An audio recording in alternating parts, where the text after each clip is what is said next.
Bonsoir à tous et bienvenue sur TV 78 pour un nouveau numéro du 7-8 Société, votre rendez-vous hebdomadaire pour débattre, discuter et réfléchir sur les grands jeux qui font l'actualité. Le thème de ce soir, c'est la généalogie. Se plonger dans son histoire familiale, découvrir la vie d'ancêtres que l'on n'a pas connus. La généalogie passionne près de 70% des Français selon une étude du cabinet Opinionway. Un loisir, un intérêt rendu plus accessible grâce aux nouvelles technologies. Mais en quoi est-ce important de savoir d'où l'on vient? Pour développer ce sujet, trois invités. Romain Dugas, chef de service au public aux archives départementales des Yvelines. Michel Renard, membre du conseil d'administration de l'association Patrimoine et Famille à Gambé. Et en visio, puisque les conditions sanitaires ne nous permettent pas de recevoir tout le monde sur notre plateau, Vincent Dapolito, trésorier adjoint de l'association CGP basée à Villepreux. Bonsoir à tous les trois. Alors, chaque semaine, nous posons une question en lien avec le thème du jour à nos téléspectateurs. Cette semaine, c'était « Êtes-vous intéressé par l'histoire de votre famille ?» Et nos téléspectateurs ont répondu par l'affirmative à plus de 82%. Romain Dugas, en tant que chef de service aux archives départementales, est-ce que vous voyez plus de monde, plus de demandes liées à cette généalogie?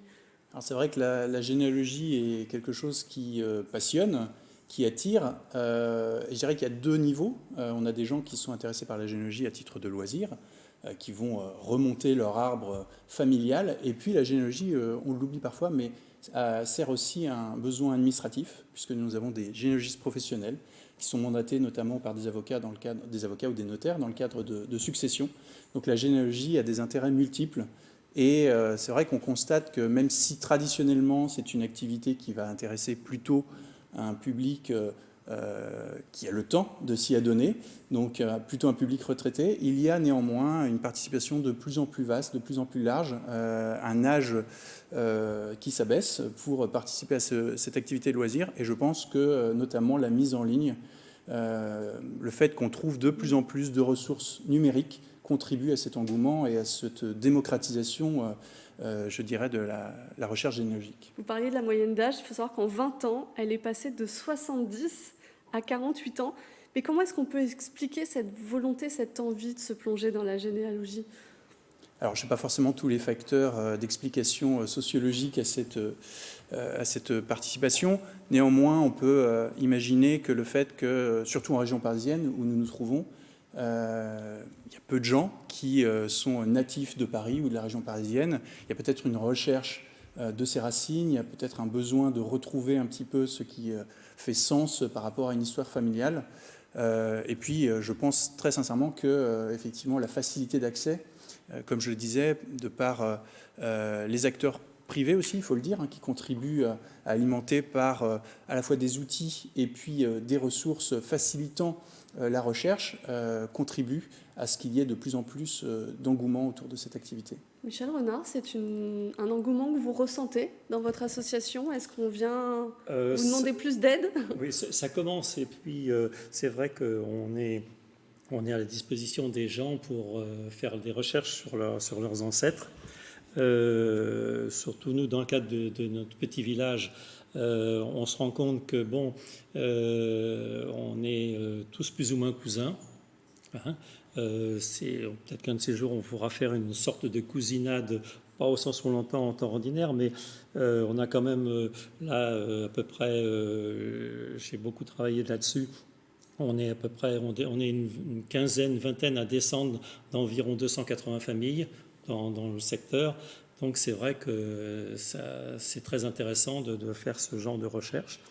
Et puis là, on a aussi effectivement des jeunes qui viennent. Là, on a fait la connaissance il y a quelques jours d'une jeune personne qui... Elle est assez jeune, mais ça fait quand même une vingtaine d'années qu'elle cherche pour sa généalogie. Et ce qu'elle va nous apporter, c'est aussi beaucoup d'idées neuves. Par exemple, elle a parlé de défis ou de challenges généalogiques. Elle nous a donné quelques exemples et c'est vrai que ça va nous donner des idées pour changer un petit peu notre vision de la généalogie.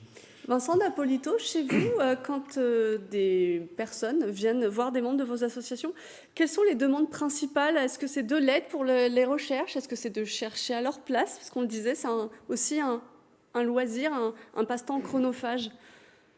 Alors aujourd'hui, c'est vrai que c'est plus un loisir, mais nous aidons en fait les gens quand ils ont des situations de blocage. On leur donne des pistes, on participe aussi avec eux, on les aide à chercher des points particuliers, des ascendants qui ne savent pas où chercher. Voilà. Romain Dugas, vous l'avez dit à plusieurs reprises, les nouvelles technologies aident. Aux archives des Yvelines, il y a de nombreux documents d'état civil, mais pas seulement qui sont en ligne, c'est plus de 5 millions de pages consultables sur le site internet. Alors c'est même plus que ça, puisque nous sommes passés à 7 millions. Voilà, donc c'est assez considérable, effectivement. Et voilà, on a souvent la vision, effectivement, de l'état civil, qui est la porte d'entrée classique dans la généalogie.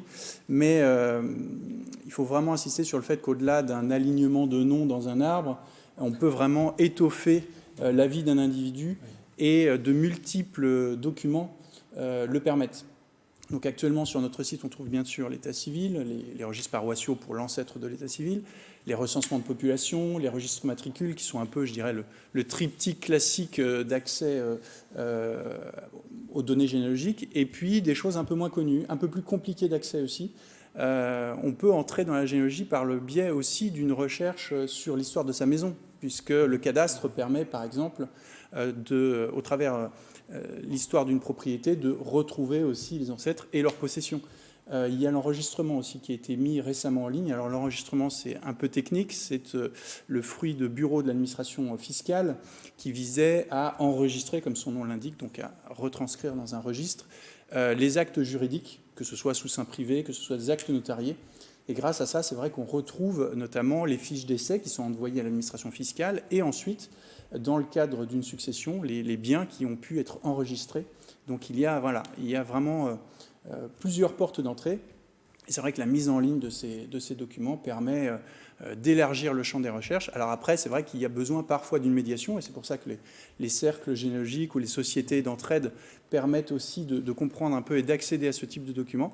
Et puis de notre côté, on va essayer, c'est vrai aussi, sur des choses un peu techniques comme le cadastre, de proposer très prochainement un tuto vidéo qui va expliquer un petit peu ce que sont ces types de documents et comment on peut y accéder, puisque c'est vrai que c'est pas évident, ça suppose de jongler avec de multiples entrées, de multiples tables, et c'est vrai que pour des gens habitués à simplement taper un nom dans un moteur de recherche, c'est un peu plus compliqué que ça. Et jusqu'où est-ce qu'on peut remonter? Parce que l'écrit, les traces écrites administratives comme on les connaît nous aujourd'hui, c'est finalement assez récent dans notre histoire. C'est assez récent, mais si on prend l'exemple de l'état civil et donc des registres paroissiaux, c'est vrai que l'acte fondateur, c'est l'ordonnance de Villers-Cotterêts de 1539 de François Ier qui impose la tenue sur des registres des actes de baptême. Alors pourquoi ? Parce que certains bénéfices ecclésiastiques nécessitaient d'être majeurs. Et pour prouver la majorité, il fallait bien savoir à quel moment vous étiez né, sachant que la majorité à l'époque, surtout pour obtenir des bénéfices, c'était 25 ans.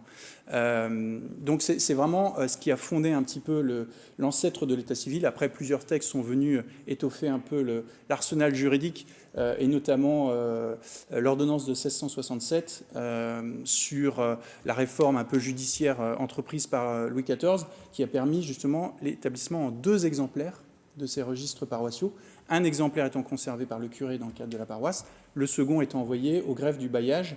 Et cette tradition a perduré, en fait, puisque avec la naissance de l'état civil, donc en 1792, nous avons maintenu ce système, même si la tenue a été confiée au maire et non plus au curé. Et le second exemplaire était envoyé au greffe du tribunal de grande instance. C'est l'exemplaire qui arrive aux archives départementales. Alors on le voit, on découvre un peu notre histoire personnelle, mais on découvre aussi l'histoire de manière générale dedans. Vincent, alors avant de vous donner la parole, Monsieur Renard, je voudrais juste voir avec Monsieur Dapolito, qu'est-ce que ça apporte aussi de chercher, de se lancer dedans? Qu'est-ce qui vous-même vous a passionné dans la recherche généalogique? Alors, personnellement, c'est la recherche de nos ancêtres, de savoir ce qu'ils faisaient, où ils vivaient, parce que c'est de régions différentes souvent. Pourquoi on arrive, par exemple, en région parisienne. Aussi, les voyages, on s'aperçoit quand on fait des recherches, les gens voyageaient beaucoup aussi. Donc, au fil d'une rencontre, d'un voyage, il y avait un mariage et une famille qui prenait vie. Voilà. Michel Renard, justement, je vous voyais acquiescer. Est-ce qu'il faut être passionné d'histoire pour se lancer dans la généalogie? Pas forcément, il se trouve que oui, nous on est passionnés d'histoire, donc ce que je voulais dire aussi, c'est que ça rejoint la petite histoire, rejoint la grande histoire. Hein. J'en veux pour preuve, par exemple, à Gambais, il y a une famille Champagne. J'ai découvert par hasard, en cherchant tout à fait autre chose, dans un petit patelin près de Nogent-le-Roi, qu'une partie de la famille avait émigré en quelque sorte, parce qu'ils étaient protestants. Donc il y a une partie qui a abjuré après la révocation de l'édit de Nantes. Et après, j'ai retrouvé des traces de tous ces gens-là, donc je pense faire quelque chose là-dessus. Mais c'est vrai que pour bien des choses, et on est des fois à se dire, bon, bah, tiens, un tel, il est né à tel moment, donc bah, c'était Henri IV, ou c'était Louis XIV, etc. Et est-ce que vous allez aussi à la rencontre des gens et ça permet de faire de nouvelles rencontres aussi? Ah bah, tout à fait, oui. Puisque, par exemple, dans le cadre de notre association, on va voir des personnes âgées, donc on les fait parler, puis à partir de là, donc on fait un petit peu leur généalogie. Et puis, par l'intermédiaire de certains sites, il s'est trouvé plusieurs fois en voyant un arbre, par exemple, ma femme un jour a dit mais c'est mon arbre ça, donc elle a pris contact avec la personne et c'est devenu des amis, et ainsi de suite. On fait souvent de ce genre de rencontres. Ou bien par exemple, j'ai le souvenir aussi après avoir fait des recherches en Lorraine côté paternel, j'avais une branche qui allait dans les Vosges, et au retour d'Épinal, je me suis arrêté dans un petit village. Et je faisais voir dans le cimetière, il y avait des renards un peu partout. Il y avait une dame qui était sur le pas de sa porte à 2 pas. Je lui dis, mais moi je descends d'un Joseph Renard, il y a encore des renards donc ici. Elle me dit, oui, mon mari s'appelle Joseph Renard. Quand je lui ai dit que j'allais le lendemain à la mairie pour faire des recherches, elle m'a dit, bah, vous allez avoir encore une autre Madame Renard. Et ainsi de suite. C'est souvent que l'on fait des rencontres comme ça, ou même quand on va aux AD, quand on va... c'est vraiment très très riche. Hein. Et Vincent d'Appolito, j'imagine aussi que parfois on trouve des histoires un peu drôles, un peu bizarres aussi. On a des filles mères, on n'a pas de père dénommé parfois, des petits délinquants aussi. Parfois, on tombe sur des histoires, des secrets de famille. Donc là, c'est aussi particulier. Donc, est-ce qu'on a le droit de les dévoiler? Est-ce qu'on les garde pour nous? Donc ça, c'est un souci. C'est vrai que en fonction des histoires, chaque famille a son histoire. Donc c'est particulier, c'est intéressant. J'imagine que vous animez des ateliers aussi pour aider. On l'a vu, il y a tellement de sources différentes. On peut se perdre quand on fait une généalogie. Ah, complètement. C'est qu'au début, on part de soi-même, mais après, ça peut vite devenir ingérable parce que il y a plein de pistes. Donc au départ, c'est pour ça qu'il faut être très carré. Nous, au CGV, on se réunit une fois par mois, on fait une permanence et on propose des thèmes, que ce soit par exemple pour les archives, comment accéder aux archives. On a fait dernièrement retrouver l'histoire de sa maison. Voilà, et on a aussi fait l'année dernière les poilus. Les poilus, justement, c'est très bien que vous en parliez, parce que Romain Dugas, pour le centenaire du conflit, vous aviez fait appel aux volontaires, vous faites encore appel, il reste des fiches à recenser. Est-ce que c'est un système qu'un jour vous pourriez développer pour tous vos fonds d'archives, pour avoir finalement tout référencé? Alors, c'est vrai qu'il y a 2 choses. Ce qu'on appelle l'indexation, en fait, hein, c'est-à-dire référencer les noms, les patronymes dans des documents afin d'y accéder plus facilement par une recherche nominative. C'est quelque chose qui s'est fait dans d'autres services d'archives, sur l'état civil, sur les recensements notamment. Les recensements, enfin tous les documents, tous les grands fonds, toutes les grandes séries nominatives. Notre opération, elle va plus loin, puisqu'en fait l'indexation, nous l'avons menée avec un prestataire, ce qui a permis effectivement d'accéder beaucoup plus facilement aux fiches matricules recherchées. L'opération qui a été proposée de façon collaborative auprès des internautes visait à documenter les fiches matricules par de l'annotation. Donc on va au-delà de simplement du report du patronyme. L'idée, c'était de référencer un peu toutes les informations importantes, qui nous semblaient importantes à l'intérieur du document. Est-ce que le poilu a été blessé? Est-ce qu'il a été tué? Est-ce qu'il a reçu une décoration? Où est-ce qu'il habitait? Et afin d'avoir toute une série de données exploitables, en fait, derrière, puisque Actuellement, par exemple, très concrètement, si vous voulez savoir combien de soldats, combien de jeunes gens ont été mobilisés sur une commune et sur ce taux de mobilisation, combien sont revenus, combien ont été blessés, vous ne pouvez pas le faire. Grâce à cette annotation et à toutes les données qui vont ressortir, on pourra justement exploiter l'information, croiser les données, faire un travail qualitatif de recherche sur les soldats mobilisés pendant la Grande Guerre. C'est vraiment l'ambition de ce projet. Et comme vous le disiez, ou comme nous l'avons dit tout à l'heure, je ne sais plus, il reste 5000 fiches à annoter. Donc là, il y a une grande opération en cours qui se terminera jusqu'à fin novembre, à laquelle tout internaute peut contribuer. Voilà, donc c'est ouvert à tous. Et justement, quand on se lance dans des recherches, parce que la généalogie, finalement, on commence, on découvre une personne dans notre famille, mais on ne va pas se contenter des naissances, on ne va pas se contenter des mariages, on ne va pas se contenter des décès qui sont les plus faciles. Agambé, c'est une petite ville aussi, c'est 2500 habitants environ. Oui. Quand on retrace, on redécouvre l'histoire d'une ville aussi. Ah bah, tout à fait, puisque là je suis en train de répertorier tout, enfin de mettre en fiche aussi en quelque sorte tout depuis le début, et je note tout ce qui peut être au point de vue métier, tout ça, les hameaux et tout. J'ai découvert comme ça il y a quelques jours qu'un hameau qui s'appelle la Guérinoterie, on ne savait pas d'où venait le nom, et en fait j'ai l'explication parce que le curé, c'était en 1743, il a marqué nouveau hameau, enfin c'était le décès d'une femme, et cette femme était la veuve d'un certain Guérino. Donc j'avais le nom de la Guérinoterie. Et on peut effectivement, on va pouvoir retracer beaucoup de choses concernant le village, l'évolution dans chacun des hameaux, au point de vue métier, tout ça, population. Parce que les recensements commencent en 1831, 36, et encore ensuite 31, il y a juste marqué, il n'y a pas grand-chose, et après on a plus de détails. Ça va nous permettre de faire quelque chose dans le cadre de notre association pour faire peut-être un petit livre, quelque chose là-dessus, certainement.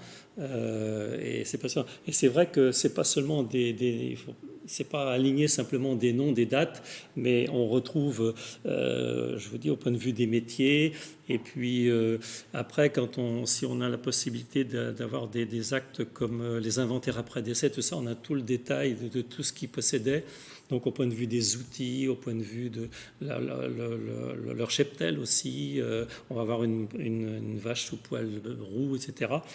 Et on voit aussi tout ce qui est les prénoms. Par exemple, nous, on a des Aignan parce que c'était Saint-Aignan, le vocable de l'Église.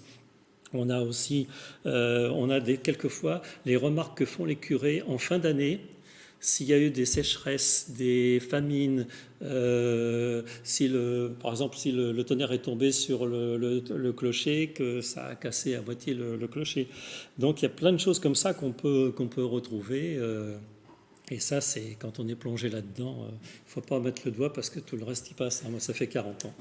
On parlait des nouvelles technologies. Oui. Vincent D'Appolito aussi, ce qui simplifie les recherches, outre l'accès en ligne, c'est les sites de généalogie où on ne fait presque que rentrer le nom de la personne et l'arbre se crée tout seul en faisant des liens. Est-ce que aussi vous formez vos adhérents ou les gens qui viennent vous voir à ces sites? Je ne les citerai pas parce qu'il y en a beaucoup, mais parfois, en payant 100 € par an, il suffit de rentrer un nom des fois et ça permet de faire le lien tout de suite.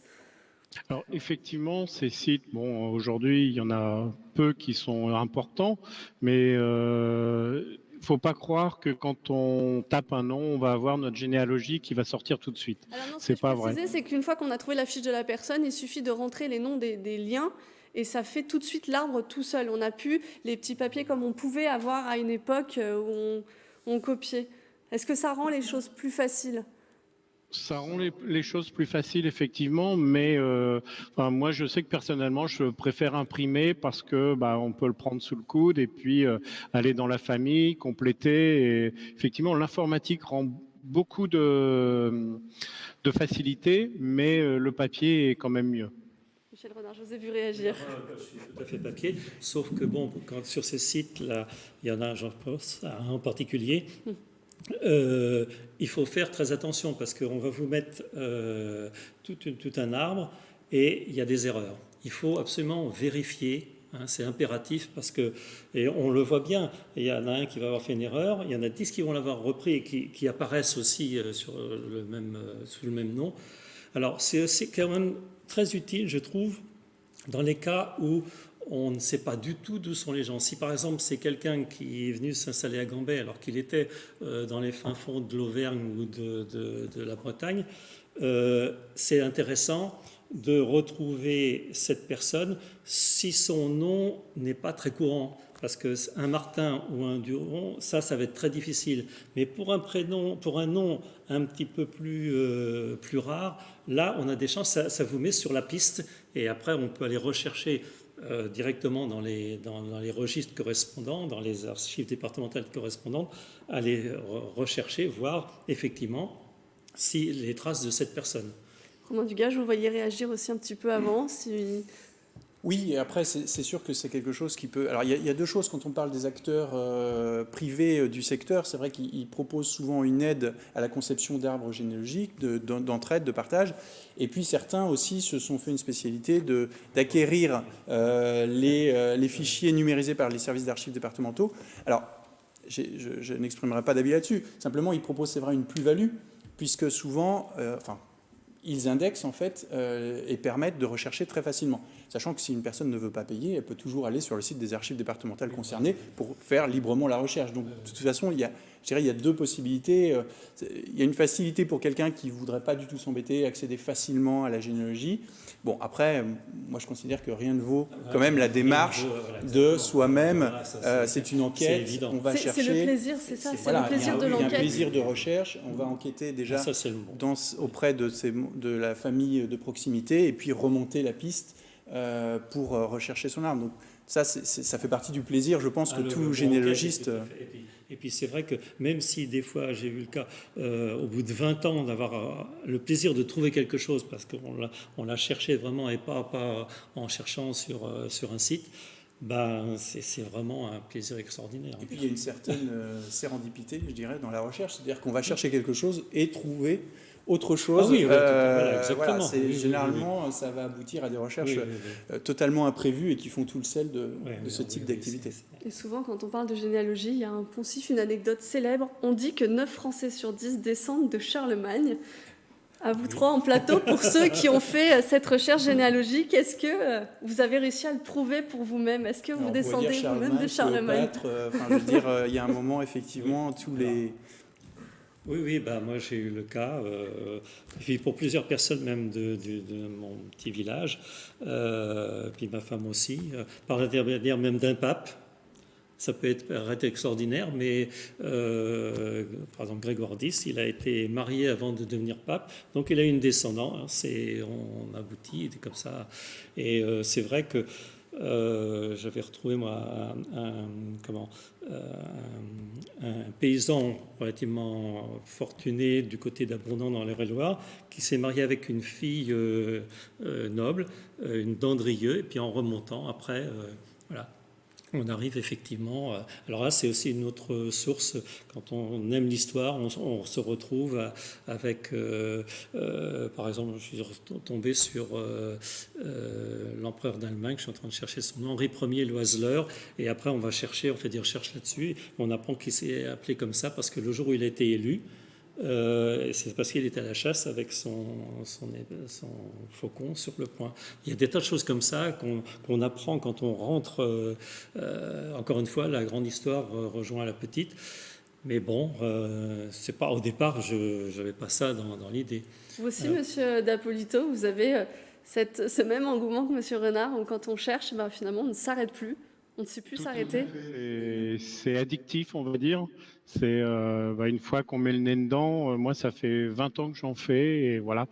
Et j'ai emmené ma femme justement, elle est dedans et ma fille qui a 20 ans s'y est mise depuis 2 ans. Voilà, j'emmène tout le monde de la famille.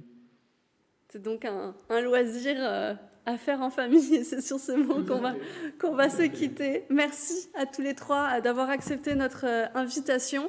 On n'hésitera bien sûr pas quand on vit dans les Yvelines ou qu'on a des ancêtres yvelinois à se rendre sur le site des archives départementales des Yvelines. Il y a beaucoup de pépites à découvrir. Vous pouvez revoir cette émission sur notre site internet et notre application mobile. On se retrouve la semaine prochaine pour un nouveau numéro.